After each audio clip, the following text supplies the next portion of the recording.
ହୁଏନି। ସୋ ଯୋଉମାନେ ମଝି ମଝିଆ ମଦୁଆ ସେମାନେ କହିପାରିବେନି, ଘରେ ବସି କାନ୍ଦିବେ ଆଉ ସିଆଡେ ଗୀତ ଗାଇବେ ଆଜ୍ଞା। ତ କେହି ନାହିଁ ମୁଁ ବେସାହାରା, ମୋର ତ କେହି ନାହିଁ ମୁଁ ବେସାହାରା ରେ ମଦରେ ମଦରେ ତୁ ସାହାରା। ଭୁଲି ମୁଁ ପାରୁନି ମୋର ପ୍ରଥମ ମଦକୁ, କେମିତି ଛାଡ଼ିବି ମଦ ଧରିବି କାହାକୁ। ମଦ ଦିନ ମେଘ କେବେ ବନ୍ଦ ହେଇଯିବ, ଜାଣି ମୁଁ ପାରୁନି ମୁଁ କଣ କରିବି।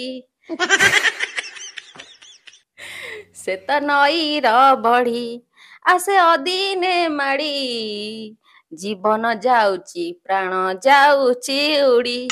ଆଲୋ ମଦ ମାଉସୀ ଥରେ ଦେ ଆଉସି, ମୋ ପାଖରେ ବସି ମୁଁ ପିଇ ଦଉଛି। ତୁ ଗଲା ପରେ କେମିତି ବଞ୍ଚିବି ମୁଁ ଜାଣି ପାରୁନି, ମଦରେ ତୁ ମୋର ପ୍ରେମିକା ହବୁ, ମଦରେ ମୋ କାହାଣୀ ଟିକେ ଶୁଣିବୁ।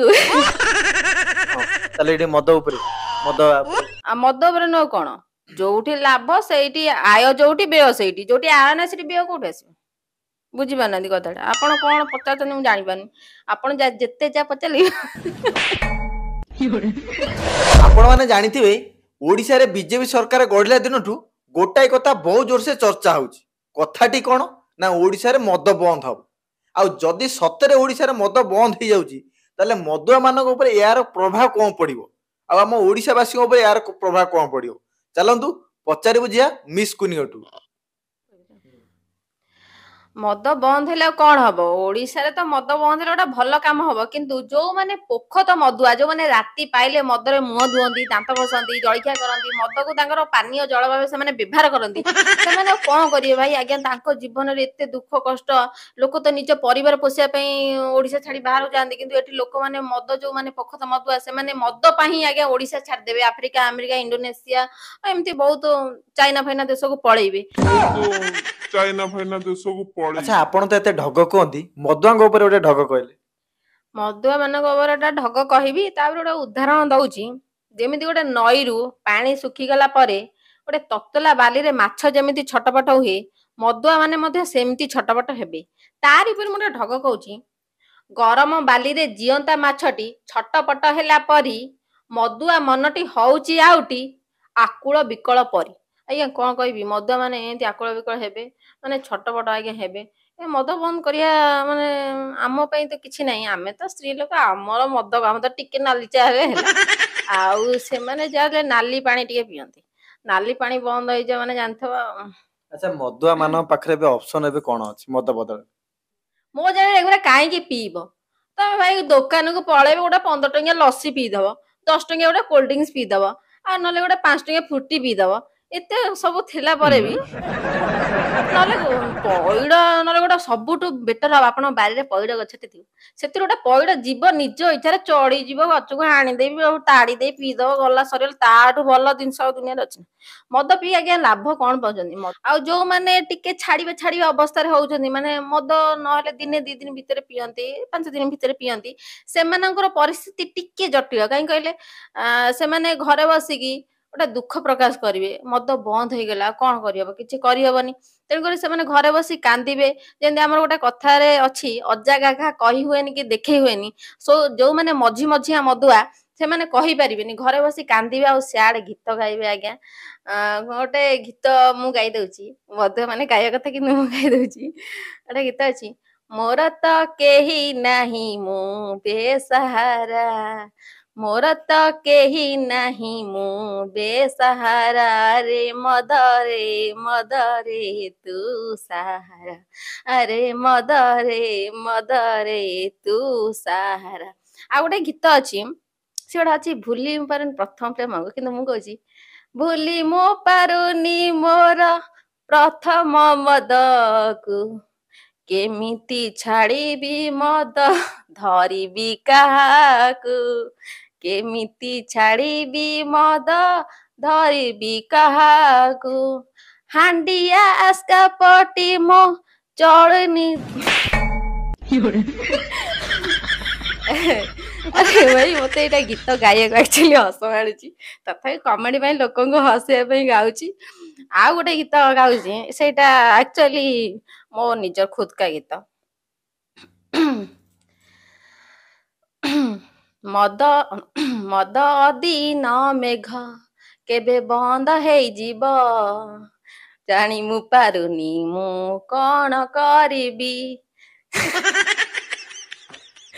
ସେ ତ ନଈର ବଢି ଆସେ ଅଦିନେ ମାଡି, ଜୀବନ ଯାଉଛି ପ୍ରାଣ ଯାଉଛି ଉଡି, ଆଲୋ ମଦ ମାଉସୀ ଥରେ ଦେ ଆଉସି, ମୋ ପାଖରେ ବସି ମୁଁ ପିଇ ଦଉଛି, ତୁ ଗଲା ପରେ କେମିତି ବଞ୍ଚିବି ମୁଁ ଜାଣି ପାରୁନି, ମଦରେ ତୁ ମୋର ପ୍ରେମିକା ହବୁ, ମଦରେ ମୋ କାହାଣୀ ଟିକେ ଶୁଣିବୁ। ଆକ୍ଚୁଆଲି ମଧୁଆ ମାନଙ୍କର ଏଇଭଳିଆ ପରିସ୍ଥିତି, ମାନେ ଗୀତ ଗାଇବାକୁ ବାଧ୍ୟ ହେବେ ଘର ଭିତରେ ବସି। ଯିଏ ଯେମିତି ପ୍ରେମିକା ଛାଡିଗଲା ପରେ ଗୋଟେ ପ୍ରେମିକର ଅବସ୍ଥା ଯାହା ହୁଏ, ସେମିତି ଗୋଟେ ମଦ ଛାଡିଗଲା ପରେ ଗୋଟେ ମଦୁଆର ଅବସ୍ଥା ଆକ୍ଚୁଆଲି ଏଇଆ ହବ।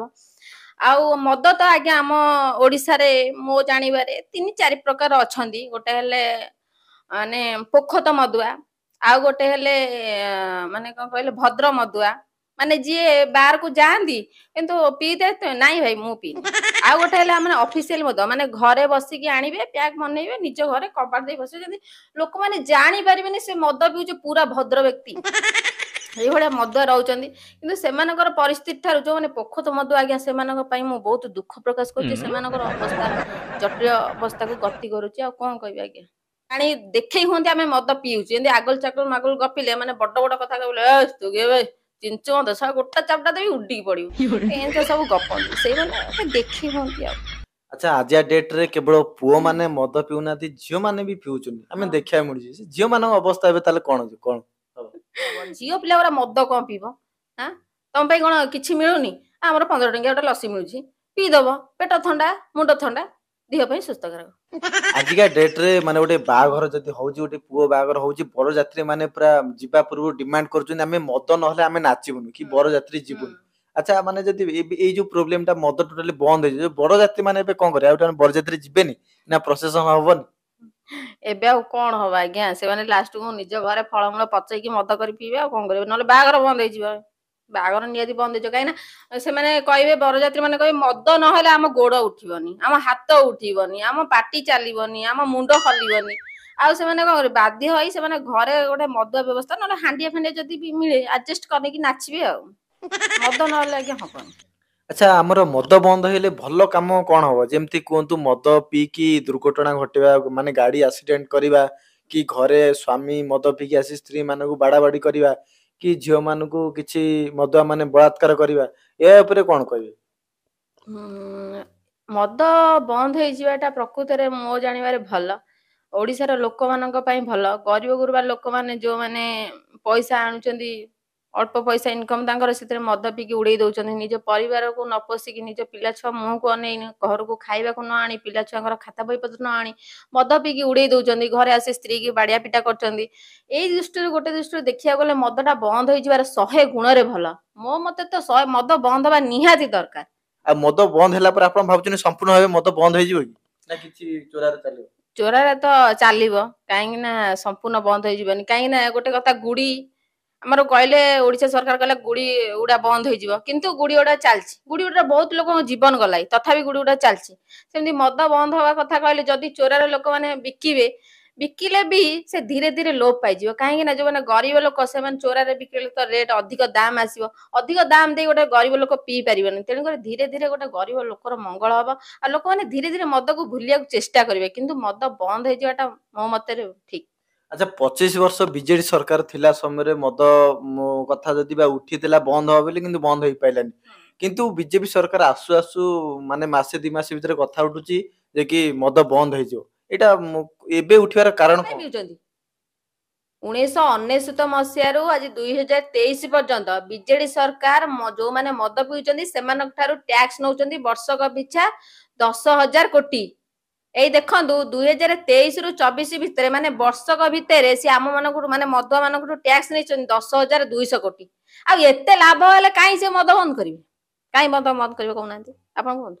ଆଚ୍ଛା ଯଦି ବିଜେଡି ସରକାର ୟାକୁ ମଦ ବନ୍ଦ କରୁନଥିଲା ତାହେଲେ ବିଜେପି ସରକାର ଆସିଲା ପରେ ଏତେ ଟଙ୍କା ଯଦି ରାଜସ୍ୱ ପାଉଛନ୍ତି ତାହେଲେ ଏମାନେ କଣ ପାଇଁ କହୁଛନ୍ତି ମଦ ବନ୍ଦ କରିବା ପାଇଁ? ଏ ସରକାର ଲାଭ ଦରକାର ନାହିଁ ଆଉ ସିଧା କଥା ବାଟକୁ ପଡିଛି ସିଧା। ଏ ସରକାର ଲାଭ ଦରକାର ନାହିଁ ଆଉ ସିଧା କଥା ବାଟକୁ ପଡିଛି ସିଧା। ମଦ ବନ୍ଦ ହେଇଯିବାଟା ଭଲ ସବୁ ଲୋକଙ୍କ ପାଇଁ ମଙ୍ଗଳ ହବ। ଆଉ ଯଦି ବିଜେପି ସରକାର ଗୋଟେ ଭଲ ପଦକ୍ଷେପ ନେଇଛି ତାଙ୍କୁ ମଧ୍ୟ ମୁଁ ଧନ୍ୟବାଦ ଜଣାଉଛି ଏତେ ଭଲ ପଦକ୍ଷେପଟେ ନେଇଛନ୍ତି ବୋଲି ସମସ୍ତଙ୍କ ପାଇଁ ମଙ୍ଗଳ ହବ।